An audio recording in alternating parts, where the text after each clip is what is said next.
Today's guest is Simone Macario, the founder of Charlie, an AI company that has been used by over 2 million researchers and teams. And with a background from Stanford and experience building products across Europe, Asia, Silicon Valley, Simon really embodies that modern global founder. But he discovered a hard truth. Not all locations are created equal. He made a critical mistake building from the periphery instead of the center.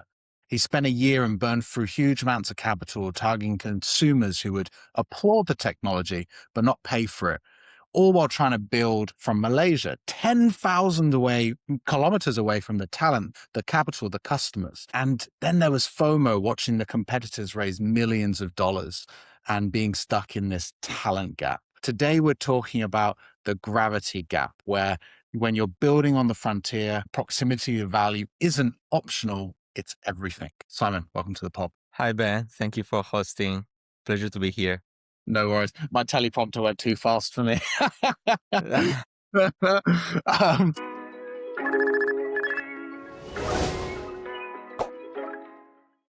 dream for many founders, of course, is to build a company from anywhere, right? Because we're in this globalization world.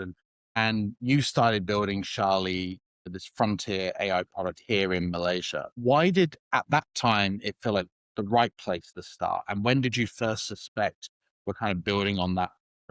That's an interesting journey to share because I was not building Charlie at first. I was working on another startup, which is Vox. And we were working on Southeast Asia for a few years till COVID hit. And things started to change until ChatGPT came out. And that was a moment where through a few iterations, a few products and, conversation with investors and looking for the next opportunity, Charlie arose as a spin-off of an existing company that is still running in Southeast Asia. So the reason why we were in Malaysia is this happened that I was working on another entrepreneurial journey with other partners, and it happened that we were there. So we launched it as soon as the opportunity arises, and that's probably where the funny stuff started to happen, right? We grabbed the opportunity, but there were a lot of pieces that we didn't consider before the launch. So time out, guys. Lots of you are watching. Lots of you are learning from the founder fuck-ups that we've all gone through.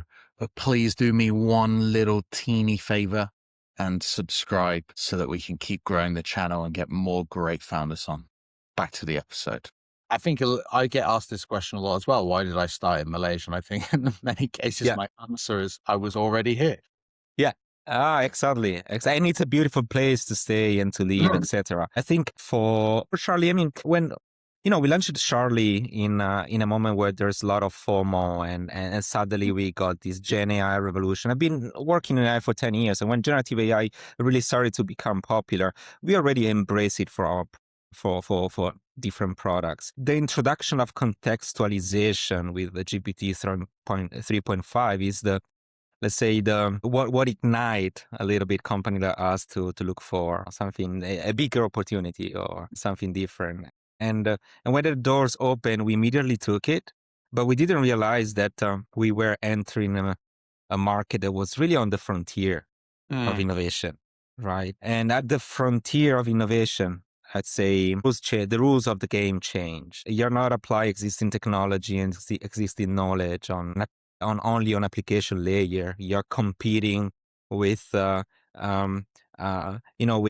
top talents all around the world that come out with new ideas and new technologies, infrastructures, review. There's a completely different game to play with, which we were not aware of.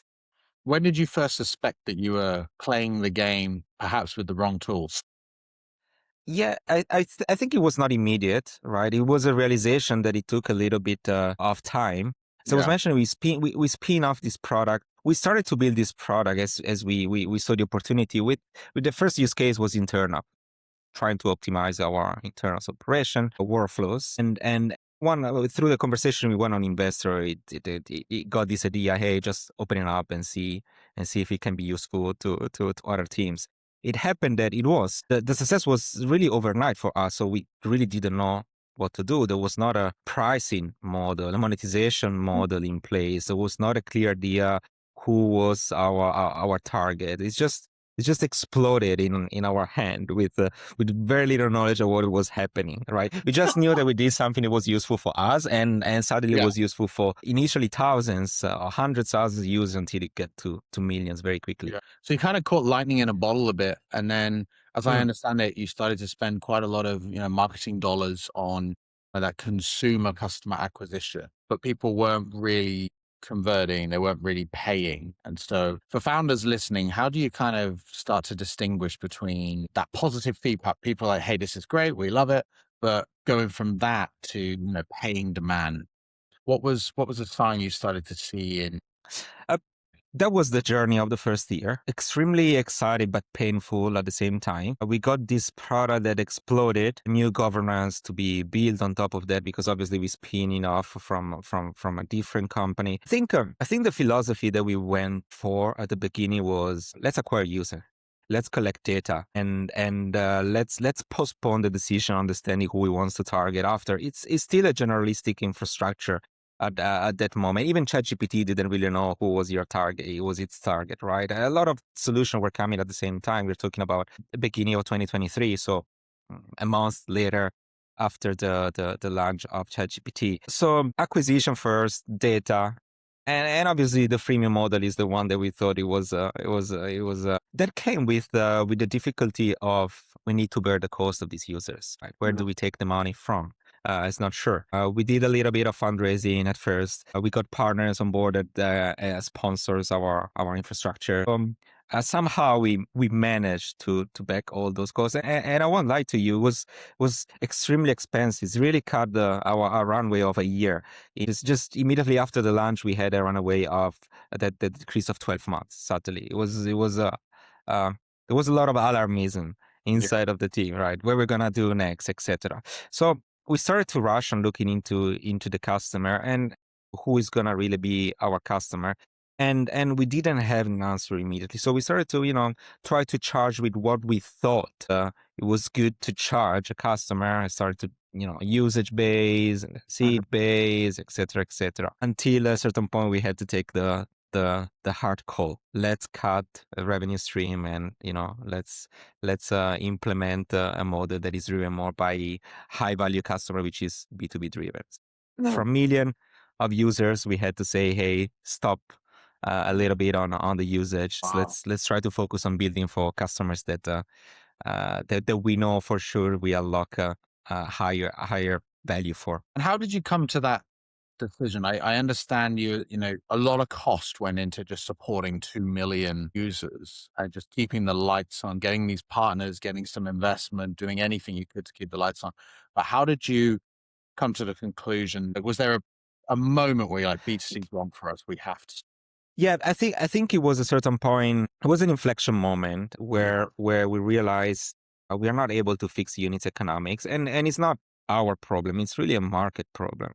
There's companies still now in the AI sector that are fueling and sponsoring usage for the B2C just because they can, and it Yeah. makes sense if you have a ton of capital, because you have incumbents, right? You got Google with Gemini, beautiful AI, one of the best AI that we can see for 2026. You want to make sure that you own the market. In that moment, we were sort of competing with them, and we were not able to see a future where we are able to keep the same pace on a Yeah. financial level, right? Yeah.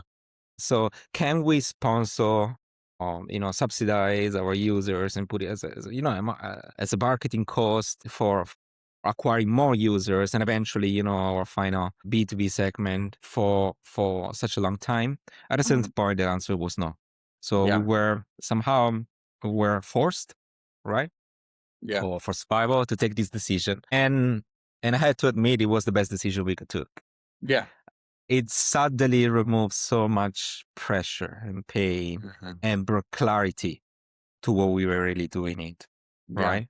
So not to say that the ambition decreased, we still want to, position ourselves as a player that brings a certain impact in the global market. But going towards the B2C was not the right approach. That Yeah. was really bringing us there. Although B2C, of course, is the sexy approach, the exciting, It's big, exciting. You have a lot of people on your platforms and yeah, everyone messaging you, sending you email, thanking you, sharing what they really want, the problem that you're solving for. I mean, but you find yourself in this bubble where, you got so many people to keep attention to yeah, with so many different needs. So your attention start to get fragmented yeah. and taking the decision is not easy, but it becomes a necessity at a certain point. No, sometimes you've got to cut your losses. Although in this case, not like cutting our losses, it's more like a pivot from, but we've created a lot of lessons from all that data that you've kind of absorbed from the Yeah. millions of users. And I know that, we were 10,000 kilometers away from the center of gravity, that is Silicon Valley, San Francisco, where all the capital and the development is. And you mentioned that, at the time we were kind of competing with Gemini and Google, and you're kind of watching your competitors, not just Gemini, obviously, but your competitors raise millions. How did the geographical distance create sort of psychological and maybe even a strategic disadvantage? What couldn't you do from Malaysia Mhm. that you can do now from San Fran? Most of the thing, I'd say. Most of the thing. But let me explain you. Okay. I think um I think we are in a very exciting and beautiful historical period of tech, if not humanity, Hmm. right? And as I was anticipating before, we started to work more on the frontier of innovation, which is a game that requires you to attract the best talents available, not in the regional market, but in the global market, right? And have access to this capital that allows you to both engage with your talents, right? But also market your solution and speeding up Mm. your market acquisition. Yeah. I think when again we didn't know all of this when we started. We were working on application layer for a market that was having a completely different pace, requires a different type of talents, clients that were understanding or they needed to understand a little bit less about how technology worked. They wanted to, get outcomes out Mm. of the partnership of Yeah. the relationship that you're engaging with. When we launched it shortly, suddenly it became we're working on something that it changes overnight, right? There's a new update Mm. Mm. that brings you on reviewing the vision of the future wars in ways that you were not thinking were possible Mm. before, or you were thinking they were possible, but in a time in a timelines that was a little bit further Yeah. what you were expecting, right? I mean, again, I've been working in AI for over 10 years. I comes from a generation of entrepreneurs that played with intent base, with Mm. pre-transformers, right? So we were seeing things changing, but we were not expecting this huge jump. And suddenly the war changes, right? It Mm. transforms, and your projected is in a dimension that that works so fast, Yeah. right? Where suddenly the number, the level of interest increases, right? Yeah. I make an example, Ben. When I first started to work on AI, uh, talking about 2014, it was so difficult to explain what AI was, right? But at the same time, there were not many players that were Yeah. doing AI back then, right? You got stories about how Amazon uses for recommending products, how Mhm. Netflix uses for recommendation tools, a little bit of visual recognition tools, Yeah. etc. So you were presenting your case. The player were not much. The clients were, yes, reacting with their pace. It was very interesting. It was a game for few, Yeah. and suddenly became a games that everyone can play. Yeah. Everyone. It depends obviously on the layer that you position in. Our layer were a little bit more complex, and that's why it require us to get closer to the gravitational center of this revolution, which is definitely, Yeah. and it will be for at least a few more years, San Francisco. I think I'm getting it right. The way you described sort of from 2014 to let's say 2020, the innovation curve wasn't exactly insane. Like there was innovation happening. The wave of chatbots came out with your dialogue flow and your intent path. Yeah. There was all these kind of algorithms for social media and various things. That was there. And that, like you said, it was for the few. But now it's for everybody. You need talent that are ready to innovate on a week to week basis in doing things that had never actually been done before.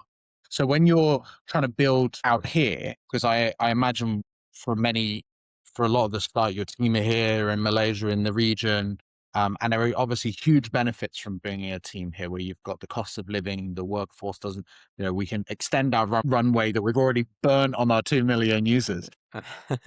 But what were the specific sort of talent gaps that you faced here, right? And how did that bottleneck actually kind of, why did that stop us being able to perhaps innovate or compete, like by building out here? Yeah, when I think about talents gaps, obviously we're not talking about cognitive capability or Sure. how to measure intelligence into people. It's more about an ecosystem, right? That empowers talents to grow together and bloom. San Francisco has this sexiness, I would say, from a multi-dimension perspective. You got academia on one side, top academia in the world, with research centers backed by funds that huge funds coming from governments, Yeah. right, local and federal. Then you got the VC scene, which is the kind of capital that is unique The for world. there that cannot really, it's like it puts in on a different level with any other place in the world, and so there's this gravitational force that filters and makes sure that the top talents in the world's of the frontier of innovation really meet, gather, exchange ideas in San Francisco I think I and understand. broadly on the Silicon Valley. Yeah, so and I think when you're in that kind of environment, the culture of that environment is what is the major power play. Because I think you've got the best academia, which means you've got the best scientists, great funding there. So there's lots of Ex- real technological, scientific innovation, and all the capital in the world for venture is practically just there, like 90% of it. I'm making that number yeah, up. Let's just make that assumption. And you've got the best tech companies in the world are there. So no doubtably it attracts fantastic talent. And then when you're there, like it's the culture, it's the behaviors of the people. In fact, I was actually having a similar conversation with a friend of mine who was just in Singapore, and he lives in KL. He's not a founder, but he wants to be. And he enters Singapore and he says there's just a different energy to what there is here in KL around people hustling, and they're trying to do stuff, whereas KL is a bit more chilled. And I wouldn't, like you said, it's not about intelligence. I think it's culture. And so what you're saying is there is this major cultural talent center in San Francisco, and that's what you missed. And that was your bottleneck by building the team here, not having that. totally. It's an ecosystem Yeah. that enable The innovations to happen. Yeah, very complex, very layered, Yeah. but extremely excited. And this leverage. This is leverage in a moment where you new information, new discovery Yeah. coming out every day, and you compete on how fast you're able to implement those new ideas, those new technology in your infrastructure, in Yeah. your environment, in your application. So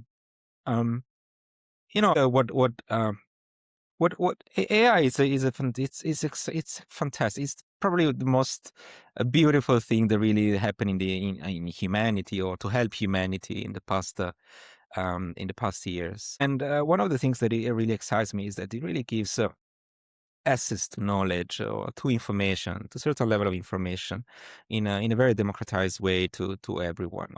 A little bit like internet, right? It gave access to information. AI is really giving you insights, giving you answers. It's we can debate, of course, in the accuracy and humanity, but it gives you a very good start Yeah. of any subjects that you might get you want to embrace from Yeah. scratch. The difference is, and how you compete depends on how close you are from the source of truth. Yeah. right, from the source of truth. And in a world that is, as you were saying, so connected from social media, etc., discriminating general fuzzy knowledge from real information, it becomes a little bit complicated, right? Yeah. I think San Francisco has also that advantage. It puts you in direct contact with people that build, Mm. right, the from scratch knowledge. And I'm not talking only about AI. Sure. It's more broadly in general. It could be bioengineering Yeah. or nuclear energy, or whichever protein someone is in this moment discovering in a lab using I don't know which Yeah. AI tool, AlphaFold or whatever. So this is very exciting and unique of San Francisco today.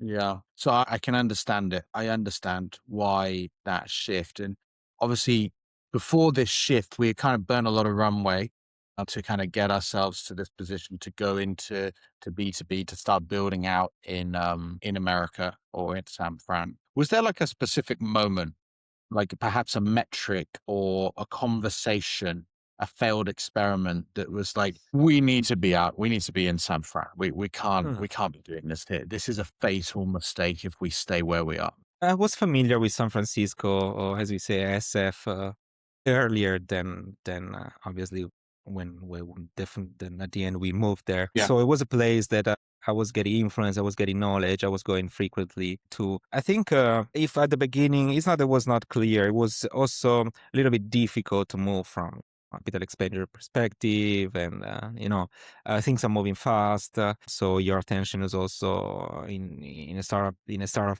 phase. You're, how to say, scattered multiple problems. I think the realization came after about almost 12 months, when we were in a critical situation on a cash flow perspective, and we really needed to take this decision where we want really to focus, where we want to start to build that value that compounds over time. Mm. So after the first year, I think that's where we said, I need to be there.